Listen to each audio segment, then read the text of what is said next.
Just to open up with what's actually happened. I don't think anyone's missed it. If they have, they really are living under a rock. Like, this is now another person who's not been doing anything illegal.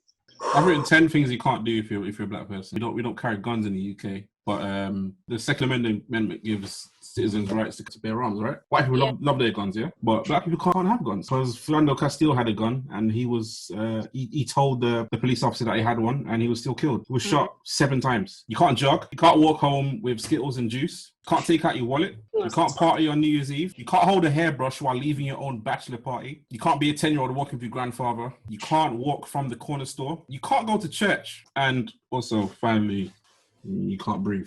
Can't do nothing. It's so mad. You know, like, I actually physically feel like I'm being, like, choked when I hear things like that. Like, I feel like I'm struggling to breathe. Like, you know, and it's not even to do with like the fact that they were struggling to breathe. It's like choke. You know when you feel choked, like it feels so overwhelming.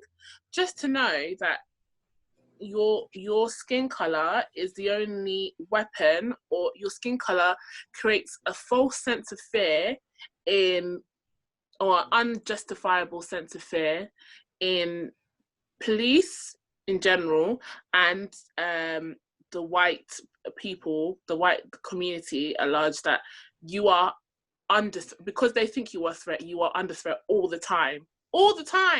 Mm-hmm. So George Floyd was arrested because it was suggested that he had a counterfeit bill. He was arrested and laid on the floor. One of the officers put his knee on his neck and left it there until he died.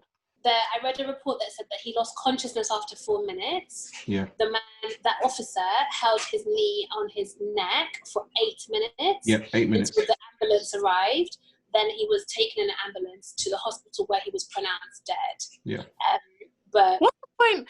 Can I ask, what is it? And also, they said that so I haven't watched the video. I just can't. I can't bring myself to watch it, and neither can I bring myself to watch a lot of the videos that have come out, actually, to be honest, a lot of the videos. But they said that you could see that he had, like, urinated, and you could see his urine come from under you could see that. And that's one of the signs of, like, losing control of your bowel movements. I mean, it could have been fear, but also it could have been actually him, like dying there and then, like, just losing control of. He absolutely died there and then. Yeah, he died there and then. Yeah. Absolutely, he lost consciousness after 4 minutes. If somebody is put you in a chokehold or you can't breathe for 4 minutes, you're in a coma. That officer had his knee on his neck for 8 minutes. Not only that, there were 3 other police officers also holding him down. Yeah, that's the part that you don't see on the video. Yeah, there were 3 officers behind the car holding him down. He's already handcuffed as well. He was handcuffed. Was it on his stomach or on his back? No, he was on his stomach, and his hands were behind him. So his hands were behind him. So what they were saying, he's handcuffed on his stomach with somebody already pressing on him. Yeah. And then he starts saying, I can't breathe. So the lady who actually filmed it, who initially went viral, she was saying, like, she filmed it because she couldn't believe what was happening. She's like, I couldn't believe it. And I was like, get off him. He can't breathe. But she could only see him and the police officer. What nobody could see behind the police car were the other police officers who were also kneeling on him for what? He was already on the ground. Kneeling on him for what? He had already been handcuffed. Kneeling on his neck for what? He was dying because you killed him. It was like just heartbreaking. I don't understand. I actually can't comprehend it. My brain doesn't understand it. The only way I can understand it is if it was a premeditated murder. They wanted to kill him. That's the only way I can understand it. Because if you watch a film and you see whenever someone's about to die, if they're being strangled, right? Someone with their hand strength, right, is strangling someone. Someone gets very close to dying, right? If you've got your whole knee on someone's neck, you're absolutely going to kill them. There's nothing else going to come from that. If you keep your knee on someone's neck, you're going to kill them, right? That was murder. That's the only way to explain what happened. Nothing else. He And decided he was going to kill that man that day. That's it. And they usually come up with the like discussion or the just a weak and a completely false what do you call it, accusation that, oh, the person was resisting arrest, and then that second video came out from the shop owner showing that actually he hadn't been resisting arrest. And so I feel like that, to me, I mean, I saw a little bit of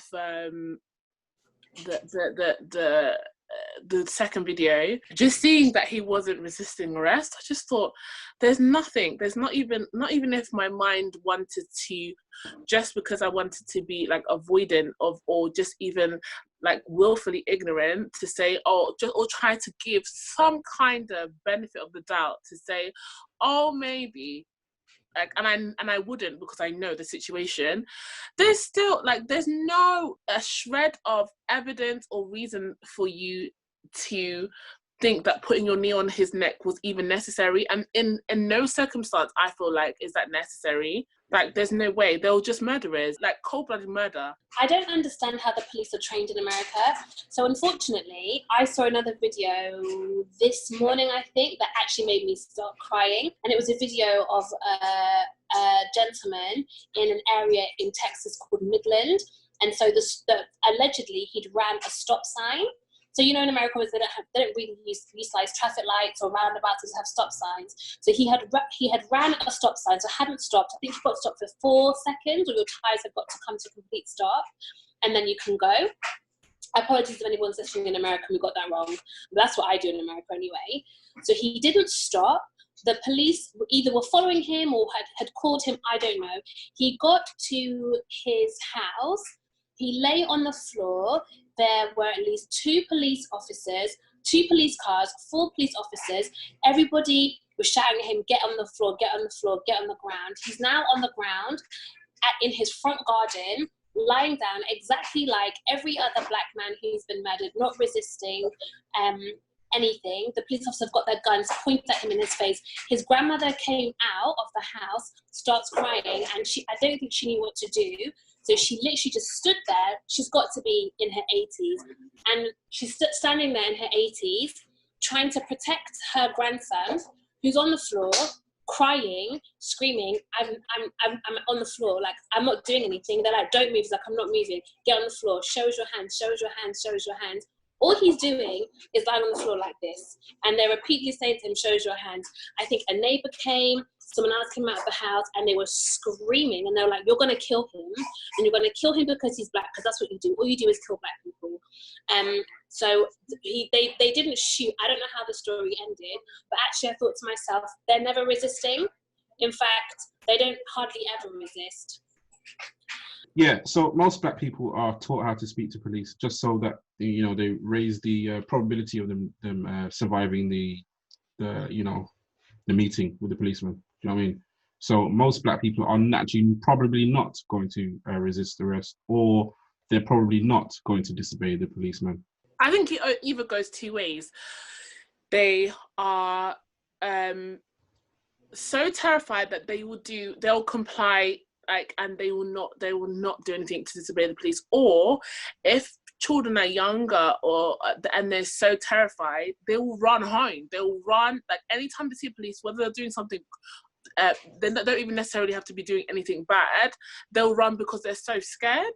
And so I think, like, sometimes, and you know, it's weird, and I thought about this, and I thought, like, if I was a parent, if I just lived in America, what advice would I give? Like, what? Because obviously complying is not enough at this point. What advice would I give to my young black son, my brother? Like, what advice would I give? And I just don't know. Like, I don't know. Like, would you say, if you think you can make it, get out of there? But if you think that you can't comply, would you say just comply and lay on the ground? Like, what? I mean, do you know, I said to my brother the other day, I said, when we go to New York, let me help everybody out. So me, my sister, and my brother were going to go to New York next year, and I said, if you think you're walking anywhere by yourself, ever, it's not happening. I don't care if he needs to go to the shop. I don't care, like, it's not happening. There's no way, because your life is too precious and they don't care about you. And that's a situation. Like, they don't care, and they're not going to ask questions. And my brother's 16 years old, and my mum tells him, even now in England, if anything ever happens, I want you to say, I'm a child, I need to call my mum. I'm a child, I need to call my mum. Because he doesn't look 16, but actually he's an innocent child. So I think that would be the advice that I would tell anybody, or if you're under 18, I need to call my parent. I need to call my parent, and you need to call my parent for me right now. I think any advice that we'd give now is kind of, I don't know how we can really help with any advice, because no matter what advice you give them, there can still be a policeman that decides, I'm killing this guy today because I want to. You've got to, even if we try to understand what's going on in the policeman's head, there's one or two things: either they're scared or they're really just murderous animals. It's one of the two. And it's not even only, then this is what even scares me more. It's not even only the police. So then there was other video. Once again, I've seen so many videos of like white females, someone's going to their house or going to visit their family in their flat, and like maybe there's like a block of flats, apartments, and there's someone a white woman that's not letting them into the building, saying like, no, you're not allowed to, who are you and what's your name? And he's like, what the hell, I'm calm and I've got a key and I'm going into the flat. I don't answer to you, you're not the landlord. I've seen more videos like that I can't, more videos than I can count, like that, where the person takes it, the white woman takes it as their job to enforce whatever kind of law, and not even a law, whatever kind of rules she feels under, even if she has no right to do so. But anyway, then there's a woman in the park who was, I think she was walking, she had taken her dog off the leash, or I'm not even sure what. So she's taken a dog off the leash in an area in Central Park, and in that area of the ramble, you're not allowed to have your dog off the leash. Off the leash, exactly. So she's violating the park's rules, and a black man, gently tells her, "Listen, you're not supposed to be doing that. You need to have your dog on the leash."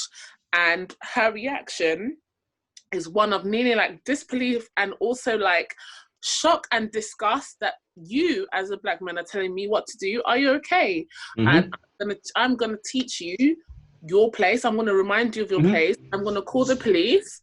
And the woman has absolutely no shame. That's a given, but also goes into like dramatics of like he's attacking me and some African American man, and he's attacking my dog and me.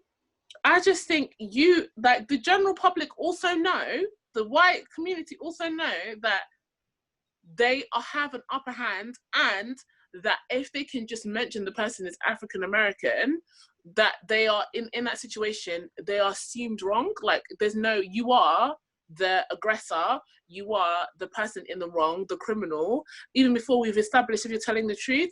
Like what, I didn't, the woman, that didn't shock me, but it's just like, maybe actually probably did shock me, maybe I'm just numb, but it did shock me on some level. I just feel like it's sickening. It's a mixture of the police taking the mick, not even taking the mick, taking the absolute I don't even know what the word is. Like I don't have any words for that, but being just killing black men like it's nothing. And then the community knowing that can happen, and they have that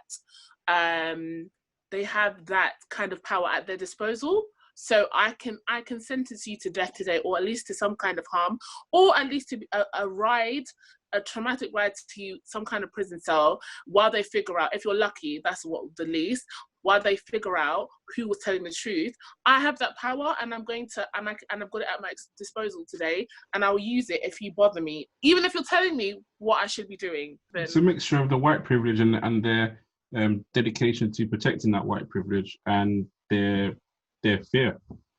And black people behavior at the same time. It's also the learned behavior that they've got from growing up with white privilege and institutions supporting that white privilege. That's what they've learned. They've learned that.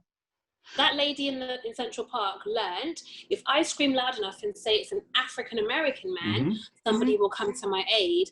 And then I saw all this thing about oh, you know, he's actually a Harvard grad. It doesn't matter. Okay. He Doesn't was matter. bird watching. It doesn't matter.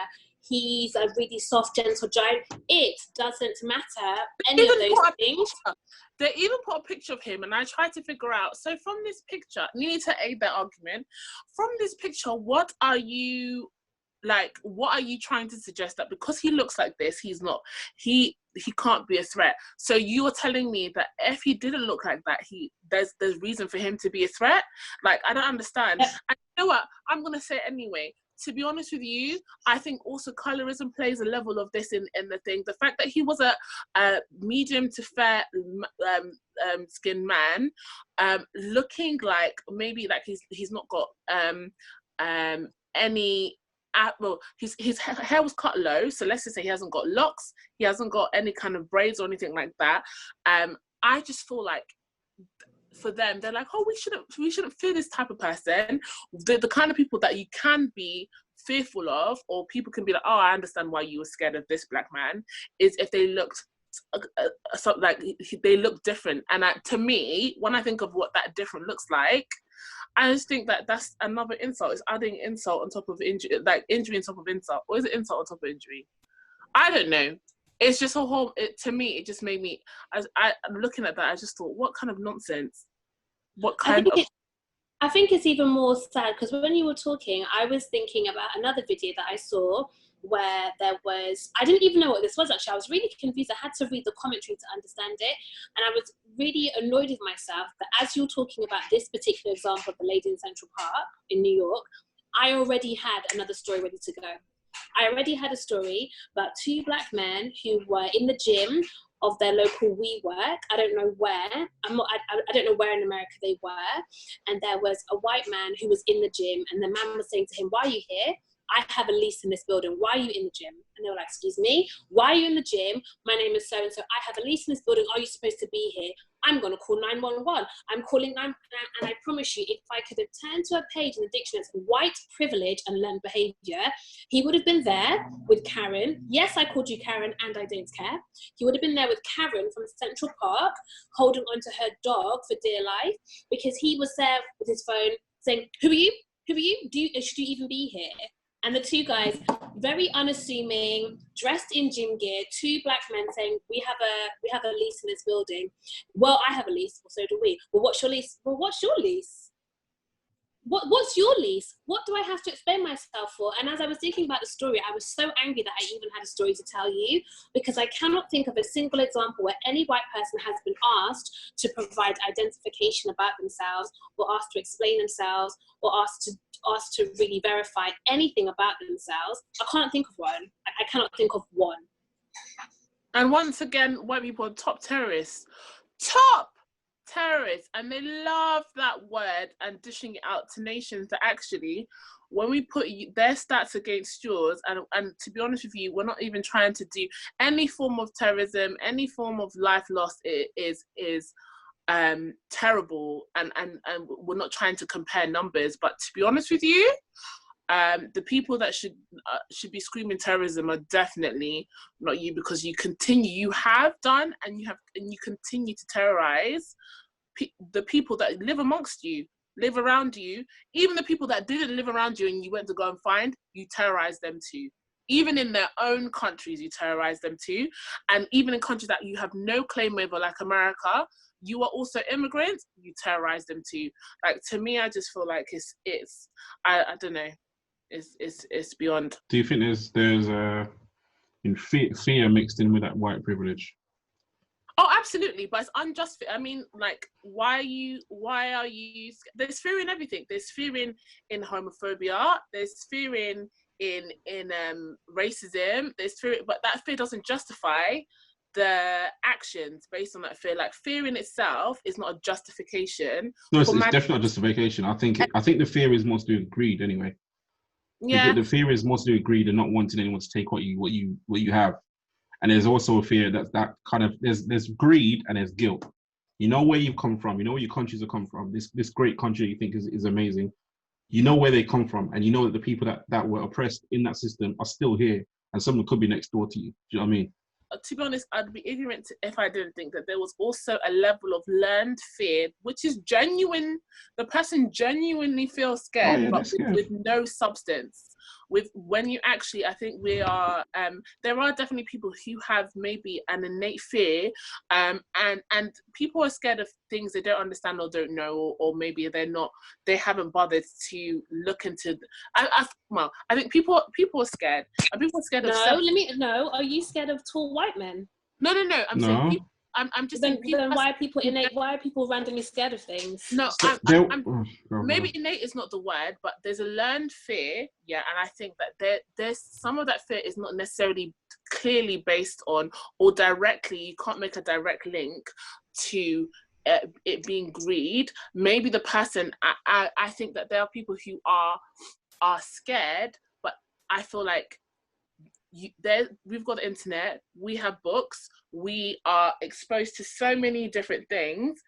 I don't understand in this 2020 why you continue to allow your fear to like nearly feed it. Like, why are you and I also, it begs the question again, like what you were saying, there's so many people that I haven't seen. Like, why are Black people not scared of Chinese people?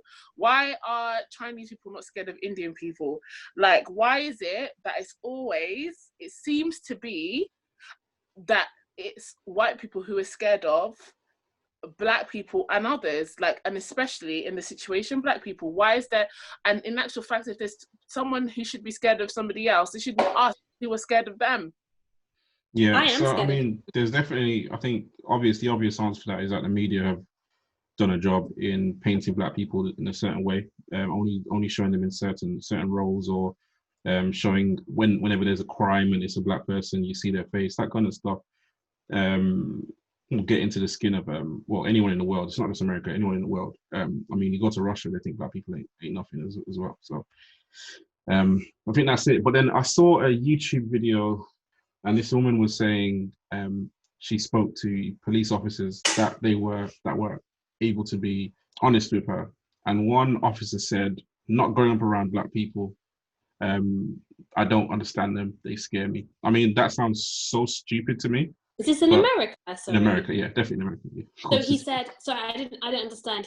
I said what? Police said. No. So a person who's coming in to speak to police, I don't know what they do. I think they're like a doctor or something like that. And they asked them what frightens you about Black people, and they said, not growing up around Black people. They said, I don't understand them. They scare me. So I guess in a way, if you grow up in a society where the races are kind of separate. In the different neighborhoods, and even redlining is a thing that puts Black people in one place and Black people and white people in another place. If you come out of that, and then you've been the only thing that you know about those people, which is the media, you probably are going to be a little bit scared, maybe. But at the same time, if you only see Black people as the villain in your media, and you don't see any real ones, when you meet a real one, you're going to think in your head, villain. And it's true. Actually, there was a documentary that I saw, I feel like ages ago, that was that they were trying to train American police forces to the unconscious bias that they had against especially Black males, that they pose more of a threat. They were trying to help them unlearn that, and nearly to say that if you haven't grown up with any around any Black people, and then you become a policeman, and also some roles attract a certain type of personality, they have a disproportionate they have disproportionate appeal to certain type of personalities, and sometimes it's people who want to be in a position of power to abuse it, but that's a whole nother topic. It's not sometimes, it's all the time. I think there's some people who join the police because they actually they don't have that need, or they don't have that desire to just power. But I think in some roles it is more it's more vulnerable to, or it's more susceptible to people applying for those jobs who want that position. I don't think every policeman has that sick, twisted view of like being like abusing power, like, you know what I'm saying? But I feel like in some professions, whether it be policeman, whether it be pastor, whether it be several different professions, it appeals to some type of personalities more. But on top of that, that's even a side thing. On top of that, like, if you've not grown up with Black people and now you are policing an area that includes Black people and a nation, or whatever town, whatever that includes other races, I feel like you should undergo some kind of training, because you're there to serve and protect in America, serve and protect. And if you're scared and you automatically or subconsciously think that that person is a threat even before you know them, there's something that needs to be done. And I don't think it can be done passively. Like, I don't think we can be like, you shouldn't think that way, so stop thinking that way. There's some kind of training that needs to happen. And I think maybe we're jumping ahead of ourselves, because that's probably something we speak about last. But I like, in that, I remember in that documentary, they were trying to like expose them to interactions with other communities, not only when they're going there to solve crime or they are interacting with criminals or people who supposedly have committed something, or like suspected criminals. They were like saying, you need to, as a policeman, go to a barbecue or go to like a football game with people there, have other interactions with people who you don't usually see, so that actually when you walk into a situation where there might be a level of danger, you're not automatically assuming all of them are dangerous because you've had positive interactions with other communities. I think probably that should help, and maybe it'd be a requirement. Yeah, it would be great if that was if that's what they wanted. If they wanted the police to not do what they're doing already. They don't. That's not what they want. I think they're trained to do what they're doing right now. Absolutely. This is the problem. I actually think the problem's historic. Let's just give everyone a history lesson on what the police and the FBI were there for. So this is the reason why I said to you, I said all police officers, which is a very sweeping statement, but actually I kind of, it's very ignorant of me to say I stand by it. I think there is a large majority. I don't think it's 50%. I think there's a large majority of people who are attracted to the police force and law enforcement, because they want to have domination and control, and they want to put fear into other people, Black, white, Indian or Chinese. I'm not saying that everybody who wants to join the police force hates Black people, but I think there is a lot of people who join the police force, a majority, who actually, their personality and what they want to do is to have power and control over other people in whatever way they can do it. But like, the police force in America and the FBI in America were set up to catch runaway slaves. That's where it started from. So I'm not suggesting, actually no, I'm suggesting Black people are no longer slaves anymore. We're not in shackles. We don't have chains on. We're not branded with tattoos anymore. But that doesn't change the ideology of what the police force is for, in my personal opinion. That might be a reach for some people, but I cannot, to be honest. Yeah, and the system has been built to continue containing this group of people that they once enslaved. Do you know what I mean? The police, they evolved into what they are now. FBI, CIA, I mean, they do what they do in international, in the international arena, but they've been set up to stop any Black advocacy and Black agency, anything like the Malcolm X and MLK. All those people were watched on the FBI. So I mean, the Black Panthers, they'll be watched by the FBI. So it's the same as it was in slavery. It's just evolved just to change their tactic to stay in control. Well, I don't disagree with that, but I think that there's bias, but I think the majority, let's just say, there is conscious maybe racism, and then there's other forms. I think there's definitely a level of unconscious bias against the Black community or African Americans, and I think that those are tackled differently. Like, I think that even if I think that what I'm trying to say is that there needs to be different ways and different levels of tackling this, because I don't think maybe it's just me being optimistic, but I just feel like as No, much. I think you're correct. It's not accurate for me to say that I think every single police officer, that's a ridiculous thing for me to say. That's why I said it's ignorant. It's an ignorant thing to me to say every black person loves every other black person. Every black person likes, I don't know, rice and peas. Like, that's a ridiculous thing to say. I can't say that about all people. Do I think that the police force in America, do I think everyone has an unconscious bias? Absolutely. Everyone has an unconscious bias. If you happen to be in the police force, you still have an unconscious bias. What I'm saying is that there is a large majority of people who are attracted to law enforcement, not just the police force. There's a large majority of people who are attracted to working in like the armed forces who actually really crave having control and like dominance over other people or over other nations because of lots of different reasons. And they can be black, white, Indian, like whatever.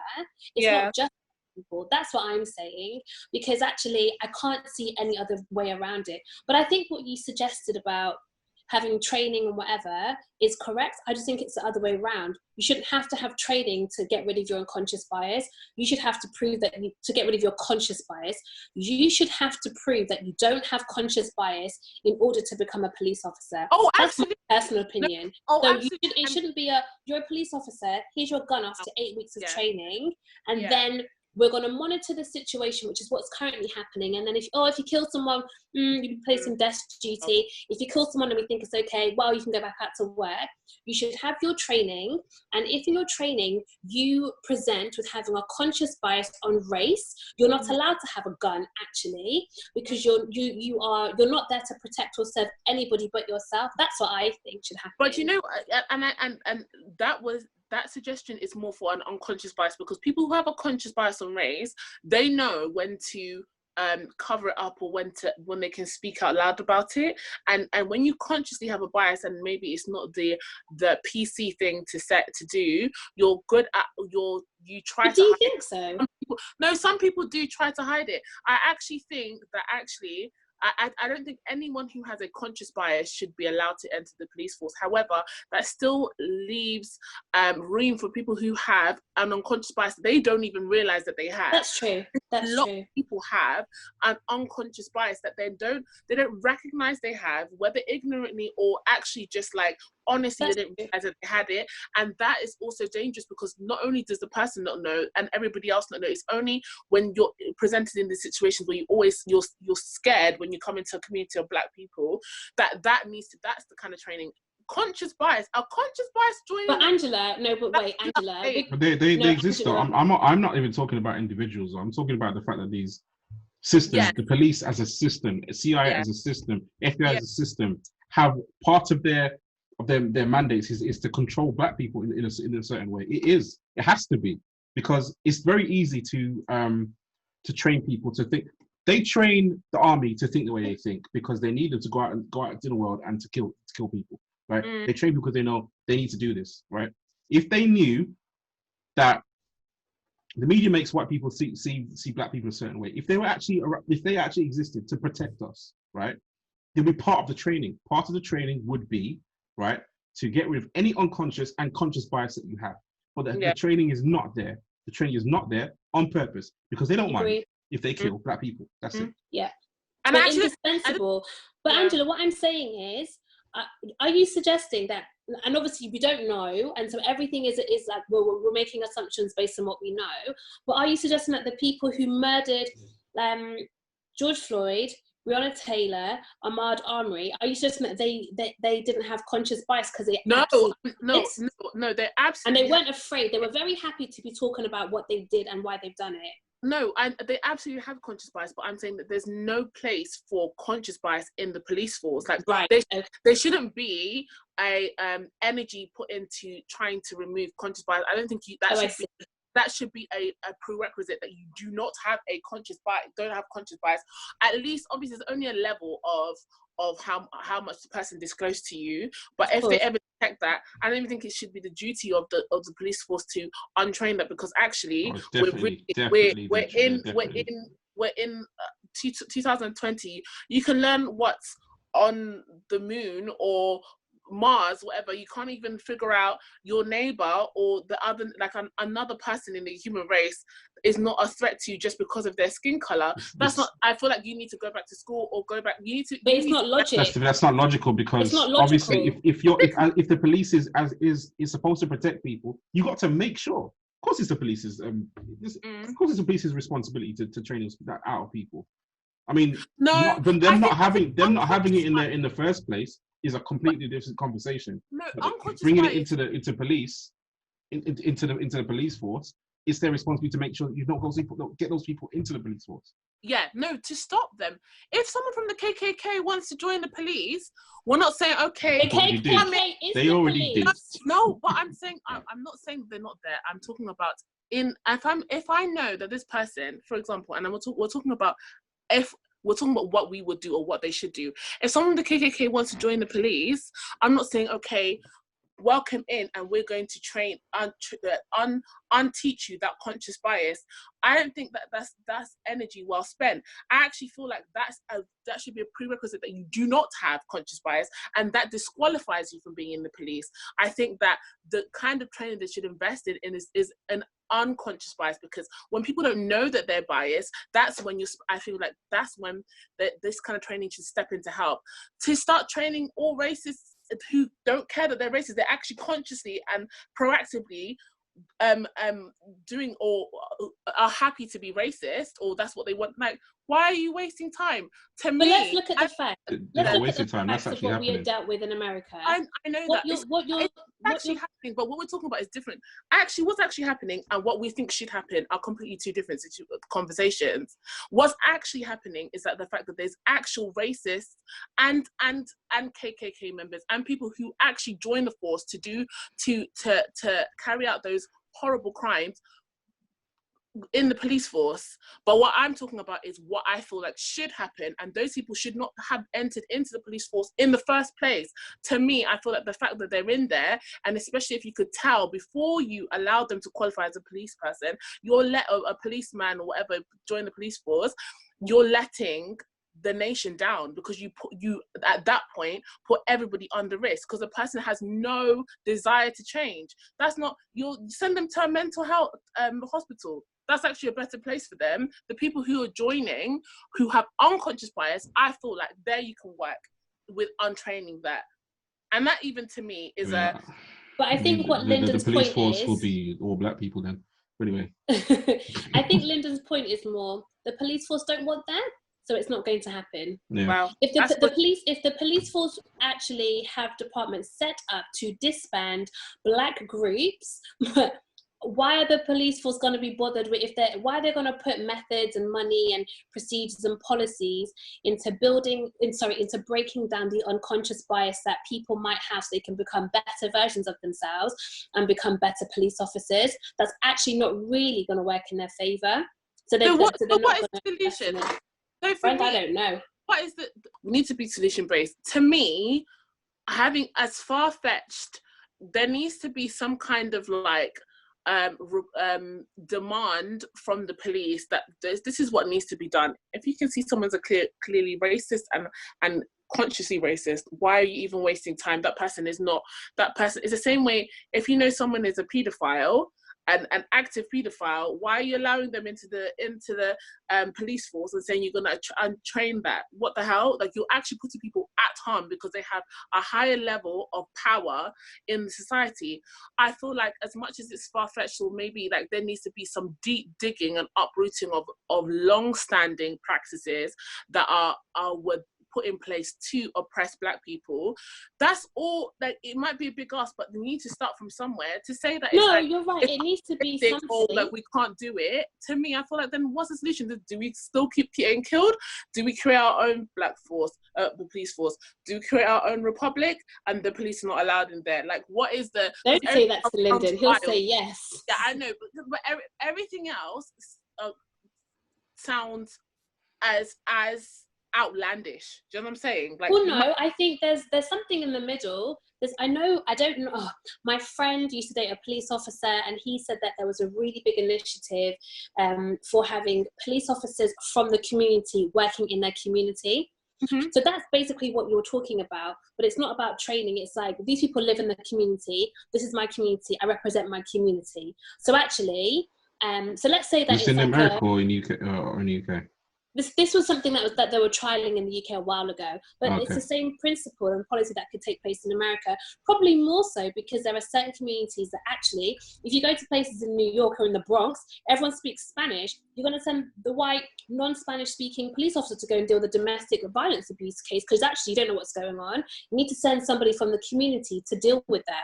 That's what you need to do. But second to that, you probably need to have people in the community just policing the community. Like, don't police them, police the community. So when the lady calls you and says, my corner store's been robbed, you go to help, you go to her aid, so that actually when something happened, you're not there trying to figure out, oh, what's going on, let me try and shoot everybody. You've kind of already got a feel for the community. That's something that could happen, but that's a policy that would need to be put into place, and you'd reap the benefits in years to come. Because if you're talking about getting people from the community going into law enforcement, that's like a 10, 15-year output. That's nothing that's going to happen overnight. Overnight, what I think they should do is, if you're a police officer and you've killed somebody and it's been questioned, you should have your gun removed from you.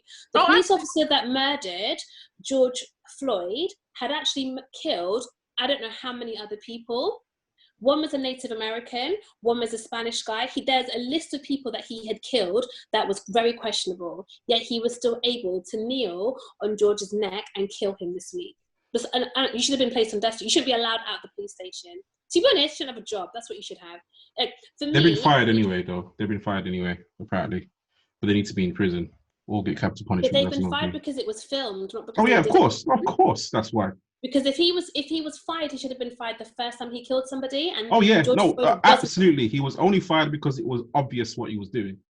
Because there's no way to talk out of it. It was obviously putting his knee on someone's neck. When I heard that thing, I thought, so what evidence? So you've got the camera showing what happened and the person actually dying. You've got the recording of him not resisting arrest. You've got all the witnesses. What did the police officer himself say? And the problem for me there, like when I thought maybe then the issue is the fact that there are not enough laws protecting the community from the police. So you're struggling to find that he broke a law. Yeah, you're struggling to find that he broke a law because you haven't written one to protect them from the police. But actually, everybody can see, even those who don't know the law, even those who don't speak, even someone who's watching from a faraway country that has no idea about the laws in America or doesn't even speak English can tell they've done something wrong and someone should be brought to justice. It was actually a murder scene. It was. I think you hit the nail on the head. Somebody in a different country. It's like I was watching a foreign language film and I didn't have the subtitles because you didn't need the subtitles. You didn't. You did. All you saw was a police car, a man on the floor, and somebody wearing a uniform killing someone. That was it. You didn't need to have anything else. Like you said before, all these videos preload most of the time on Instagram, and they play in the background, and they're actually preset to play quite silently. Because that's the Instagram preset. You have to unselect it to make it play loud. So actually, we all just watched a murder scene unfold around the world.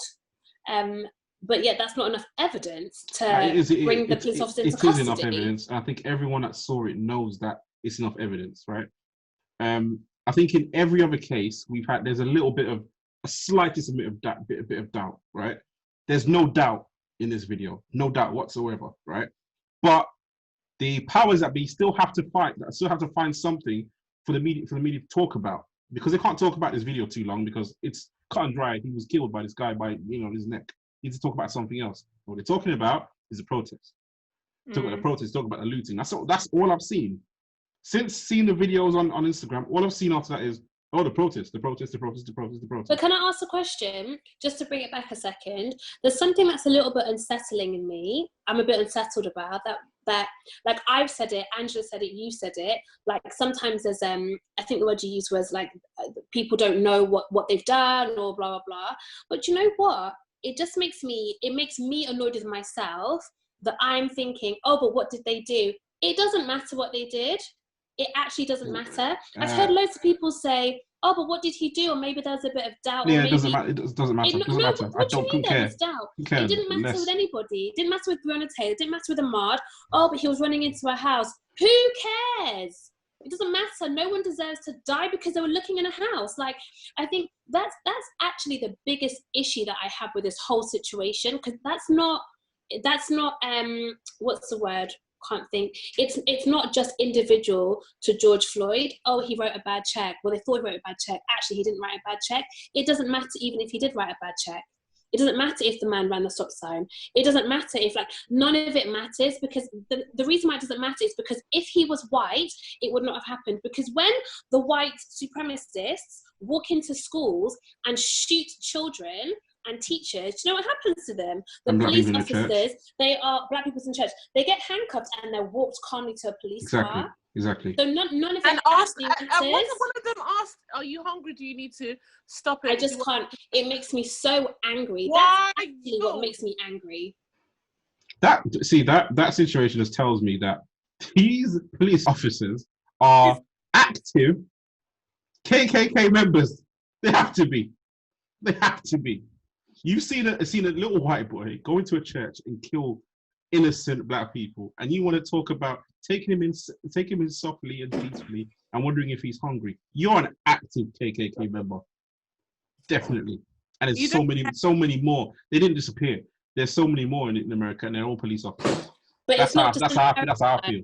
So I had an argument in the middle of the office a year and a half ago when a black boy was slammed to the floor in a corner shop, I think in Hackney. Forgive me if I've got this wrong. Like the police officers jumped on him in England. I think he passed away. And you know, when I was reading the story, my friend said to me, "Yeah, but I don't mean to be funny. Why was he running from the police?" So suddenly running from the police means that you have to die. And there was all this fabrication of story. Oh, but he was running and he had drugs on him. Well, if you're going to break the law, then you deserve whatever happens to you.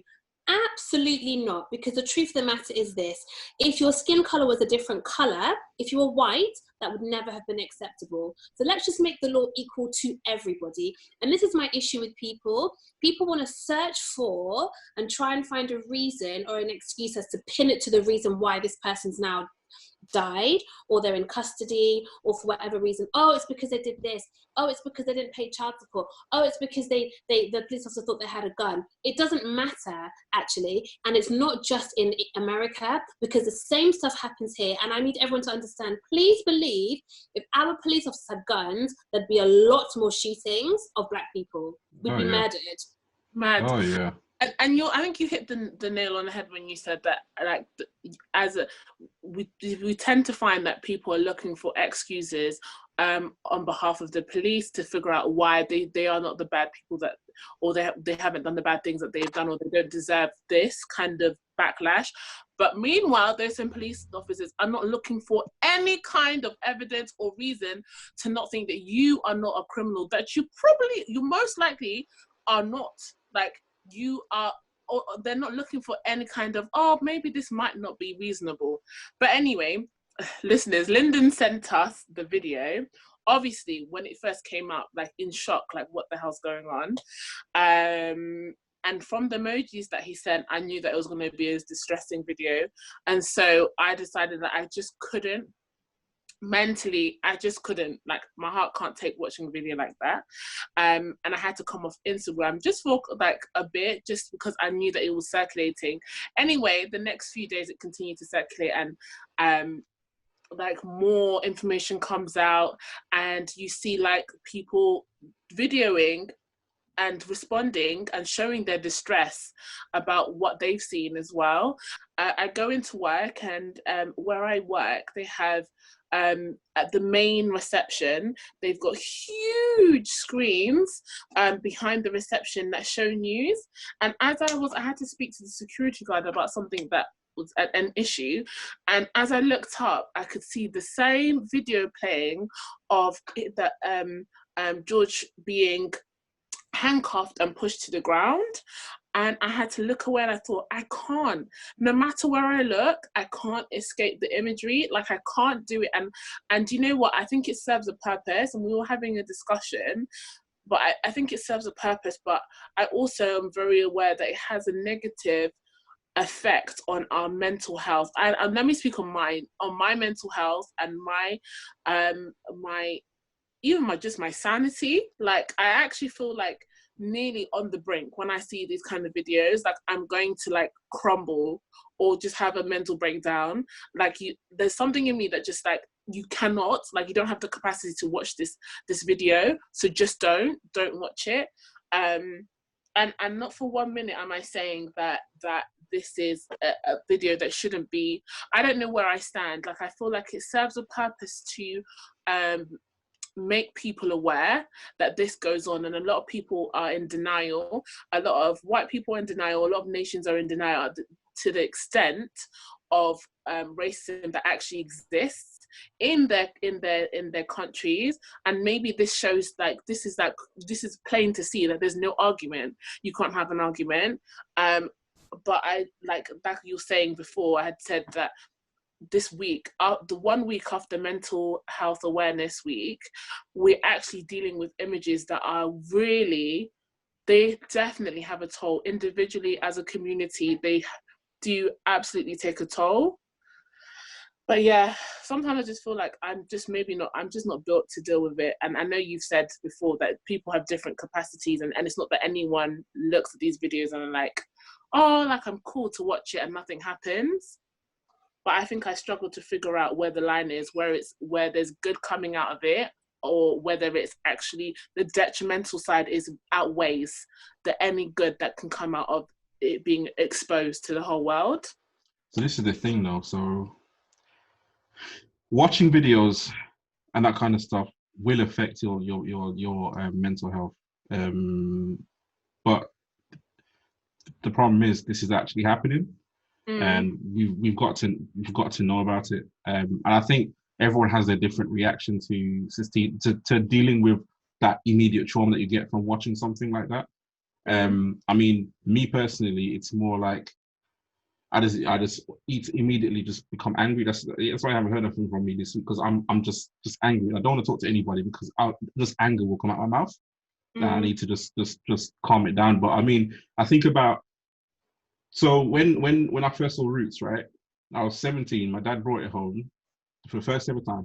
I'd known a little bit about slavery, obviously, because obviously know a little about it because I'm Jamaican and there was slavery in Jamaica. You know a little bit about working free and obviously the beatings, all that kind of stuff. You heard a little bit about it. We haven't really deeped it like that, right? But I remember my dad brought it home and I watched the first episode. We were supposed to watch one episode per day. With the family together, right? But me, who was fast, saw the first episode and took the rest to my room and watched the whole thing, right? And I watched it over and over and over and over again. I mean, I was fascinated because of the story it was telling me, and just being like connected with the stories that they were telling, all that kind of stuff. But also the fact that it's black people in an old film set in an old time. I've never seen anything like that before. I mean, I used to say in jest before then that did black people even exist before World War II or not? Because I never seen anything made before that or based on time before then that was with a black person. So I was just fascinated with watching it anyway. But my reaction to seeing that was just pure anger. When I was 17, for that year, I was just angry. I was angry. I had anger towards white people. Not a single white person I knew was worth trusting. Like, not a single one. I'm like, what, your ancestors did that to my ancestors? I really can't be your friend. You know what I mean? My reaction to all this kind of scene and stuff is just being absolutely ridiculously angry. But another person could be like, you know what, I don't want to deal with this, right? I'm just gonna turn it off and turn away. Because at the same time, yeah. But I felt the same anger I felt when I watched Roots is the same anger that I felt this week, right? When I go back to that time, my mindset was, I'm gonna get angry. I'm angry right now. I'm not gonna trust anybody. I'm gonna go to uni, get power, get money, and impress you, and then I'm gonna fight you. Right? That's how I felt as a 17-year-old. This morning is the first time I saw a white person look like they cared about what happened. The first time I've ever seen like a white person with power. The Minneapolis mayor, right? Everything he was saying was like, oh, a white person actually saying that. Oh, yeah. Okay. That's the first time I've ever seen a white person with power kind of admit that this is wild and this needs to stop and this guy needs to go to jail. I've never seen that in my life. Today, I didn't see it with 2020, the Ahmad. first time I've seen it. I didn't see anybody white say anything about Breonna Taylor, which No. is a separate issue about actually the difference between black men being killed and black women being killed, because they get different amounts of traction and different amounts of traffic. It's a very different situation. Unfortunately, that's just fact. But I haven't seen anybody in a position of power talk about this apart from the mayor. And like within my own social circles, I've seen like all of my friends who are non-black, most of them will have all said something because they're disgusted and outraged. And to be honest, if they hadn't said something, then I would have to look at them sideways and say, this is, I don't care. And my friends who aren't black, who date black men, let me help tell everybody, they were the first ones to put something up. And I said, you need to, because actually you want to have relationships and build families with black men and their families. So you need to say something about this because it's happening to your what community? This is the community you want to be in. There's a few people I saw that said something like, okay, all right. You need to. And if you didn't, I would be confused as to why all your friends are black and all the men you date are black, but you don't want to say anything because that's your community. You need to say something.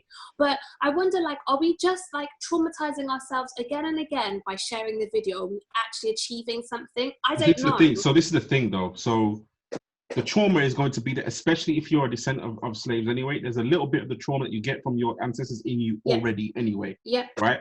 So you've got to deal with that in your life in any case. I just want to say, like, to Andrew's point, because I don't want to come across like we all have to watch this traumatic stuff. I actually don't agree with that at all.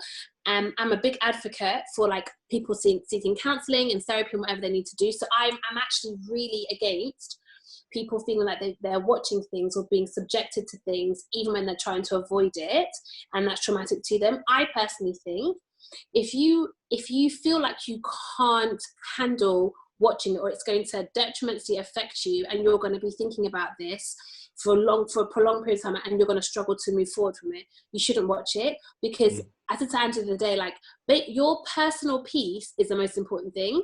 Like, protecting your peace is the most important thing to every individual, over and above how you feel like you can contribute to this fight, whether you want to physically fight or whether you want to fight with your words or, you know, use money, etc., to support a cause. If you can't, if this stuff is going to really detrimentally affect you, I think you have to shield yourself from it, and there's nothing wrong with that. And it's not only that, to be honest, let me make a clear definition that it's the watching of the video rather than the knowledge of what has happened and seeing what is happening and what has been written about it and what people are calling the calls to action and stuff. I think you can still make a difference, and you can still be active, and you can still call upon your leaders to actually bring about change, and also try to bring about change yourself in whatever corner of the world you're in, or whatever power you do have, without having to necessarily watch the video of exactly what happened. And especially if you're black. Because exactly, you don't need to watch it to know it's true. No, it's not telling you anything. Literally, I don't think it's not telling you anything different to. I mean, you can watch it, and this is my thing. It's not even to say no one should watch it and no one should share it, because I actually think it serves a purpose. It serves a purpose because there's actually hard factual evidence, video evidence that there's only so much wiggle room that you can say, oh, it actually didn't happen, or like you can't. It's right there in front of your face. And for those people who are in denial, it really brings this right in front of their face to their screens. They can see it for themselves. But I think again, where is that? So you take into this information, you take in Ahmaud Arbery last week or the week before, how many weeks ago? Then this week you take in George Floyd, and then who knows what happens in the next couple of weeks. Where does all of that trauma go? How do we know how to really let go of that? What happens, like, where is the outlet, where is the, like, and I think people deal with it differently, and people have different levels of capacity, and it does actually, maybe there's a level of like, maybe I feel a heavy weight. Like I actually feel a heavy physical weight in terms of like feeling breathless when I watch this. Maybe when someone else may feel sad, or they may feel angry, or they just may feel like they don't want to talk to anyone, and people deal with it in different ways. But I think you should just be, as Black people and people. But none of those things are positive, though. Exactly. None of those emotions are actually positive. And even if you sit there quietly with your anger, that's not good for you. No. Even if you sit there quietly with your negativity, then what is good for you? Because what's happening is not good for anyone. So if you see something that's bad, you're supposed to feel bad because it's a bad thing that happened. Absolutely, right? But I guess what I'm saying, but at the same time, in any movement or anything, you have people that take different roles. Not everyone has to watch it, but some people do need to watch it. Yeah. Me personally, I had to watch it. It wasn't new for me. It was just confirming something that I already knew and understood. Now that I've seen that video, no one can tell me nothing about what I already know and understand about the police in America and across the world. And kind of after being angry and annoyed and silent for a long time, it made me think about what my purpose is in this world and think about what I want to do with that. You kind of focus my mind just seeing that video. But that's not going to be with everyone. Everyone's going to deal with it differently. And some people can use it as fuel. It's true. Sometimes, even though it brings trauma, there's a level of fuel it brings, and another person, it brings more trauma than it does to fuel. It actually brings the person down rather than it. And people are different. I just think it's for everybody to really take note of what the effects, like 4-second pause and actually think, how has this week been? How have I dealt with the information? How have that this has now happened again? And we have no control over it. But when I see these videos, do I need to take a break from social media? Do I need to limit time? Do I need to not necessarily limit time, but limit the forms of social media I take in about that specific subject? So maybe I can read about it, or I can see like people who are speaking about it, but that the video I just can't, or maybe the video is enough for me to take in the information. I can read the news. I can't watch several people reporting the same thing and giving their points and views. I just can't. There's different. I think it's for everybody to decide, but it will be so sad that if there's a level of trauma that we can mitigate by the way in which we take in this information, I think that's something that we have control over. And I think the Black community needs to be aware of that, to make sure that they're keeping themselves safe, as well as trying to keep their fellow other Black humans or other Black people safe. Like I think there's a balance to take, or the balance to have. So the first tweet with no chest. Let's go. Okay, said, at my request, which one's first though? The top one? Yeah, top one, yeah. Okay, at my request, the FBI and the Department of Justice are already well into an investigation as to the very sad and tragic death in Minnesota of George Floyd. I have asked for this investigation to be expedited and greatly appreciate all of the work done by local law enforcement. My heart goes out to George's family and friends. Justice will be served! ! Okay, so I mean, before we get to the other tweet that we're going to get to quite swiftly, first of all, the first part of this tweet is letting us know that this is what he's done, because we can't forget about Donald, right? The second part, he's talking about the work done by local law enforcement. At this point in time, local law enforcement don't need any thanks at all. Do you think he even knew that the local law enforcement were the ones who murdered him? Listen, let's just backtrack. I think what's actually happened is that he's heard something's going on. There's a Black man has been murdered, and this is a good time to get good press to nearly put him ahead of Biden. Yeah. From after his mad comments about if you're thinking about voting for Trump or me, are you even Black? We're gonna leave that for another time because I'm still confused. But anyway, so Trump has now seen this as I personally feel like a good press moment off the back of the heels of this nonsense comment that Biden made. And I just thought, initially I thought, what is this Trump for real? And then Me too. I didn't believe it. I was surprised. I was like, oh. I said, what? And I thought, you know, even whatever he wants to, like, whatever other, like, whatever reason for him putting this out, if this is actually going to happen and some good is going to come out of it, then I'll take a little bit, rather than him being mad, because we don't need more madness to add on to madness. But obviously, didn't take. But we knew that. I mean, as soon as I saw at my request, like, okay, this is just Donald being Donald, trying to be the top of everything, right? Yeah. And the work done by local law enforcement said, okay, he doesn't understand what's happening here. Absolutely. Neither does he really care. No, he don't care. So it's just a matter of time for him to get back to his normal stupid self. So then, what actually happens next then? Because I don't understand the sequence of events with Donald Trump. Well, what happened after that was a protest, then a riot, then looting. So a peaceful protest. I feel like the peaceful protest had already started, but then I think things escalated, and now, as well as peaceful protest, that now there was the riots were being shown, like, really worldwide. Yeah. So then what did you say? What was the message when the rioting started? You know, so funny. I'm looking through the Twitter things, and all I can see is China is doing nothing to combat this. I said, goodness gracious, you don't stop. What are you on? Do you know what? Yeah. Oh, anyway, no. Joke. Let me not joke about him. They will drag. No, they will drag. Listen, let me tell you something. Whatever iron tablets Donald Trump is taking, I want them, because he doesn't stop. He doesn't sleep. He's got energy. Do you mean amphetamines? Iron tablets? Get out of here with that. Maybe not amphetamines, but to be honest with you, yeah, I really don't want to hear about his little play fight with China. So basically, he said that protesting happened, then rioting happened, and looting then happened, and then what did he say?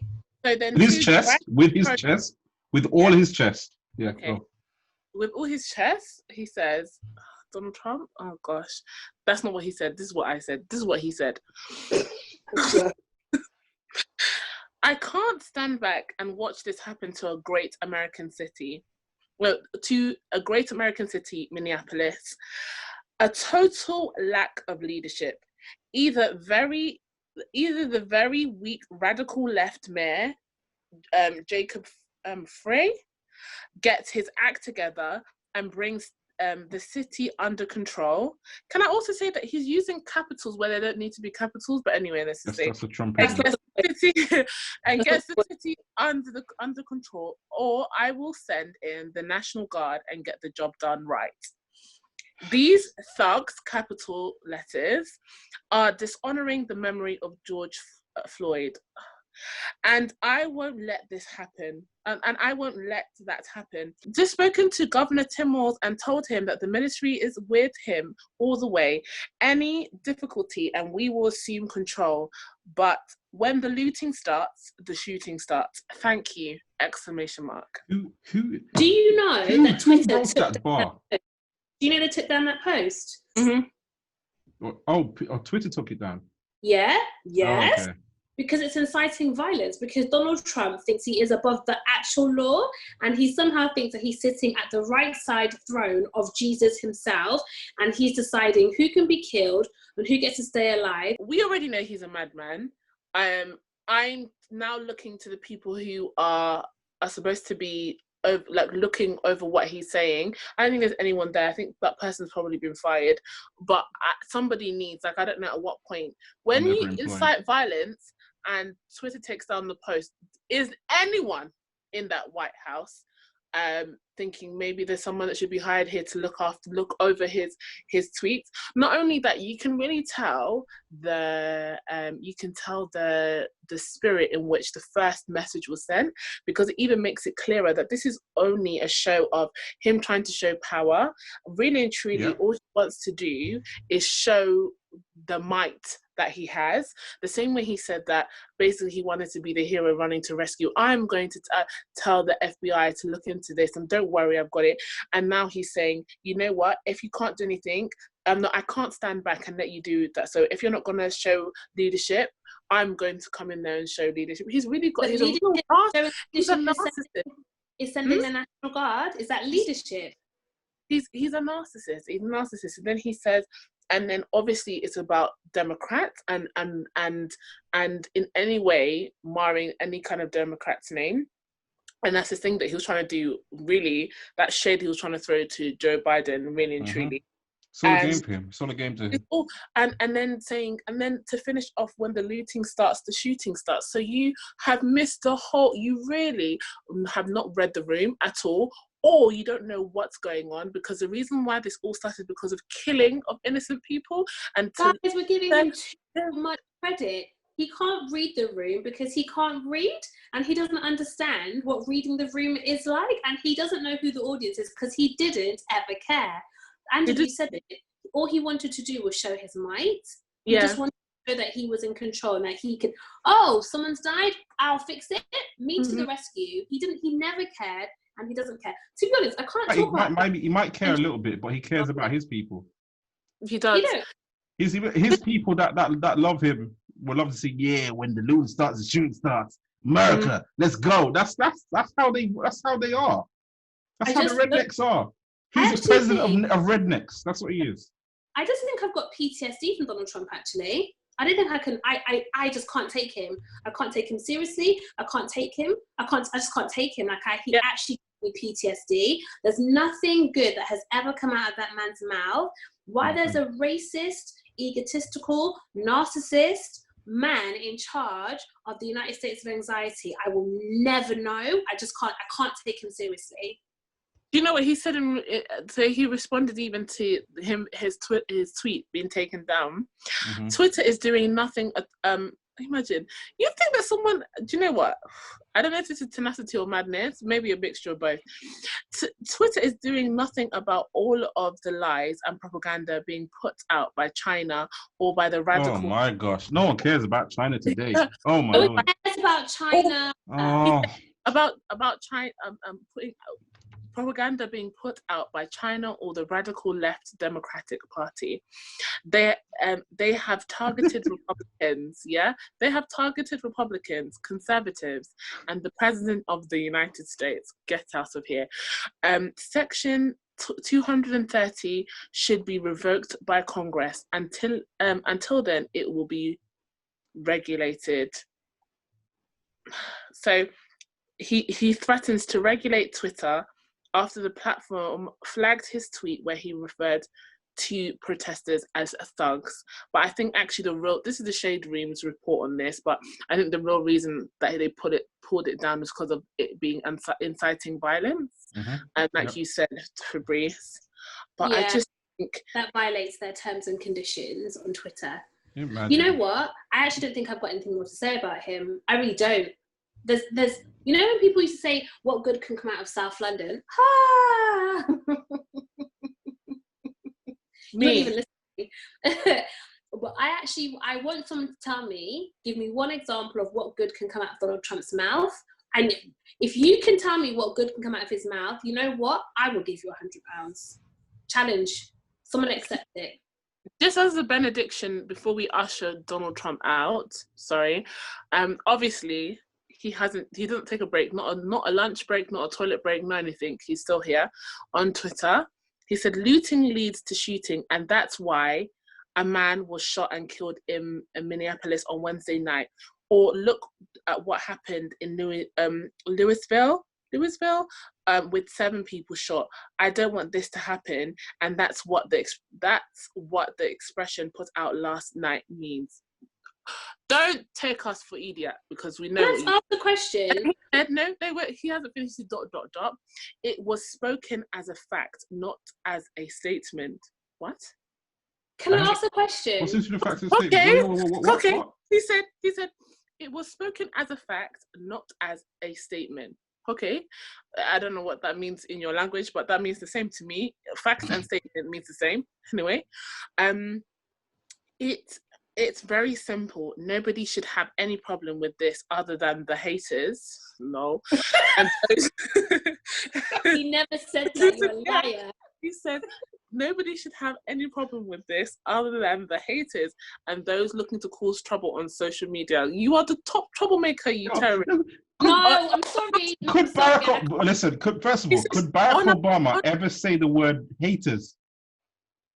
Could Barack Obama ever say the word haters? Not my president. No. We'll us speaking about this. Stop. No, I have my hand up.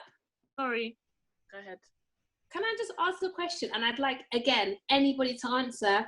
Can someone tell me what qualifications you have to work in the White House press team, and what qualifications you have to write and edit Donald Trump's tweets?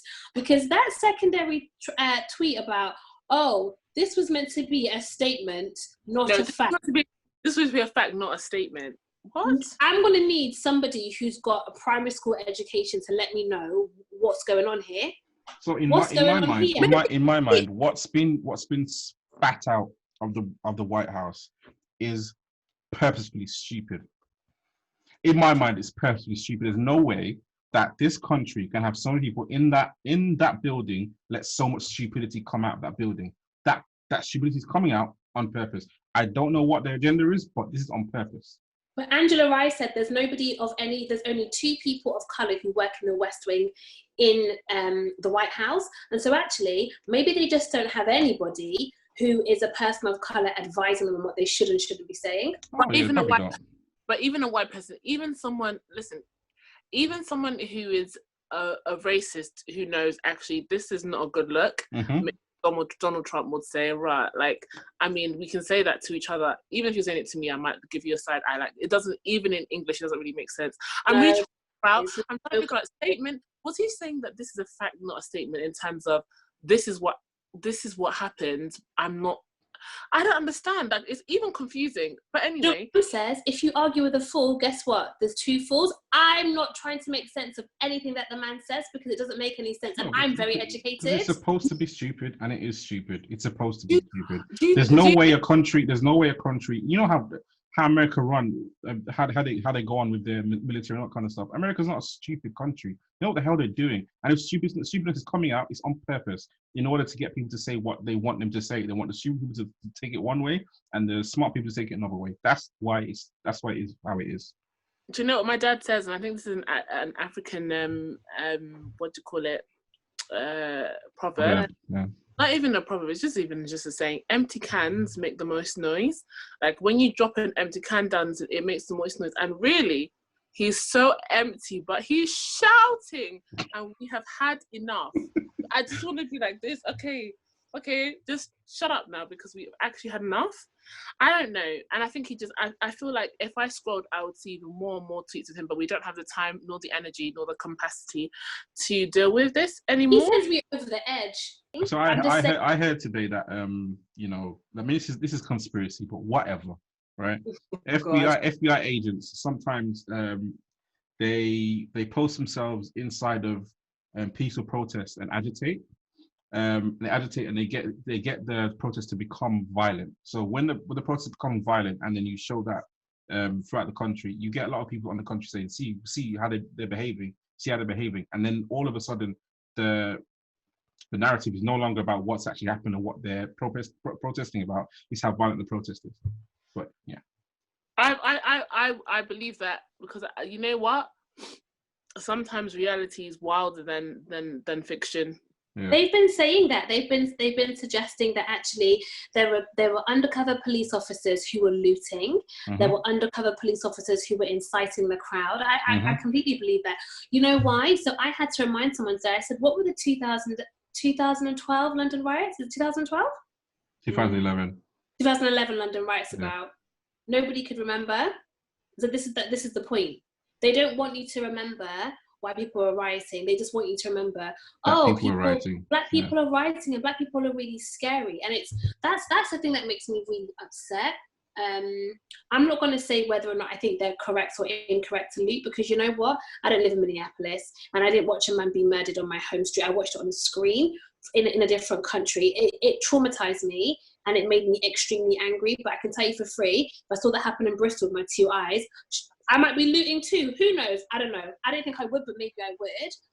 I don't know. I'm not gonna say whether I would or I wouldn't. But I do say, for me, it's a little bit like, it detracts from the main message, and I think that is the saddest thing. If you want to go to Target and steal 3 lampshades, Karen? Because Karen did. I saw her running out of Target with 3 lampshades. And Karen, you can. If you want to go to Target and steal 3 lampshades, Nikisha, you also can. But we are detracting from the message that a man has been murdered, and that I think that's the saddest thing. You see, the thing is, I think civil disobedience is very necessary, though.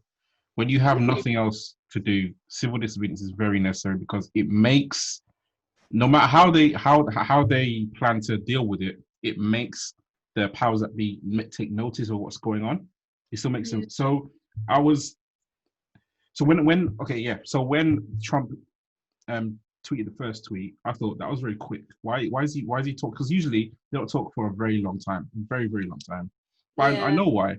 In Ferguson, those riots weren't a joke. Those riots weren't a joke, and that was like kind of the birth of Black Lives Matter. Those riots were not a joke. They know you can't waste time, otherwise it's going to be a madness. So every inch that you get, yeah, exactly. So every inch that you get from civil disobedience is, I think, to a certain extent, is worth it. What I do know is that they will use any opportunity to shift the light from where it should be to something else, and they're using the looting as their opportunity. They say that looting is the voice of the unheard. So similar to what Lyndon was saying, it's about civil disobedience. I guess they're saying, we're not going to obey your laws anymore. You don't obey your own laws, so we're not going to obey yours. And I guess for certain areas and certain people in particular, I guess socioeconomic areas, whatever, maybe for them, looting is the easiest or most effective or the quickest or the loudest way for them to get a bit of noise and to get some cut through. Because to be honest, if you started off with a peaceful protest and you haven't got anywhere, maybe people are thinking, well, let me just do something that's a bit more extreme. I don't know. I would say this, if none of our ancestors ever fought for anything, we'd probably be in the same position we were in 200 years ago. Jamaica would definitely be in the same position, but Jamaicans fought tooth and nail to get rid of the British people. Do you know what I mean? Americans fought to get their freedom. Let's not forget that. Let's not keep it in our minds that white people thought, you know what, let me just allow you guys now. No, it wasn't that. It was that they couldn't handle it anymore and had to change. We have to keep fighting to get what we deserve, and we keep fighting and get a little bit more. Okay, we get freed from slavery, cool, but then there's Jim Crow, and we get out of that. But then there's police brutality. We've got to keep fighting to get. We've got to keep fighting to get just a little bit more. So when I see the riots and when I see the London riots, I'm not upset. It's what they deserve. It's what the country deserves.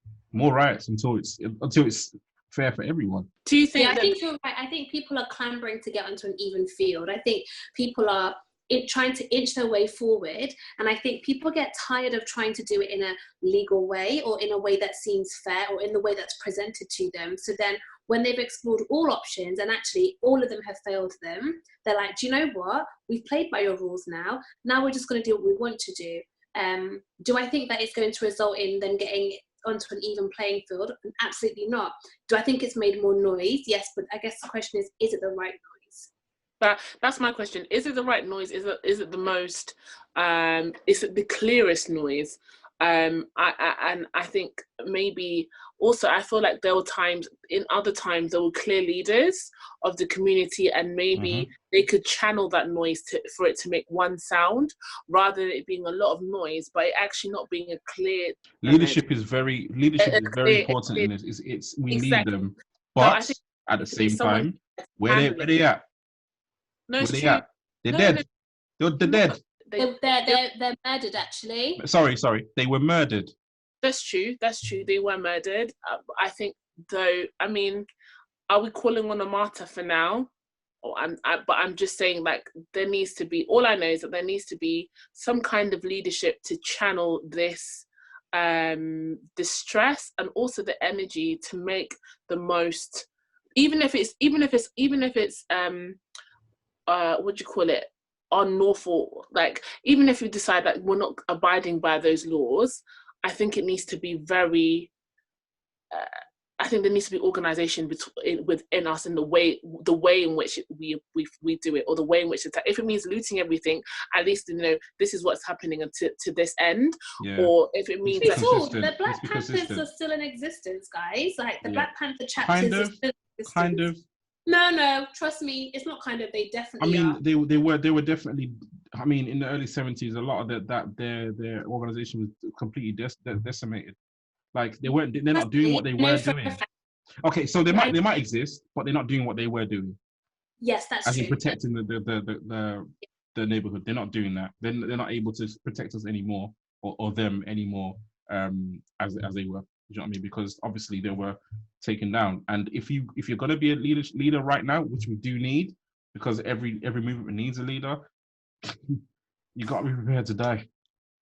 You've got to be prepared. You've got to be prepared to be this. If this is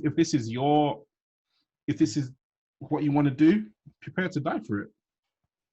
You've got to be prepared to die for it, because no matter what Malcolm and MLK did, they died in the end, but they still made a difference. Do you know what I mean? Yeah, it's true. They still made a difference, but they died in the end. You've got to be prepared to die, because someone's going to try and kill you if you're gonna lead Black people in America or across the world. Okay, let me be clear. If you want to lead the movement of Black people, you need to be careful of the violence that will come your way from racist white people. Come on! That's what you need. That's where you need to be prepared to die. You need to be not afraid of that. Do not allow them to stop you saying what you need to say based on them killing you, because what you need to say needs to be said.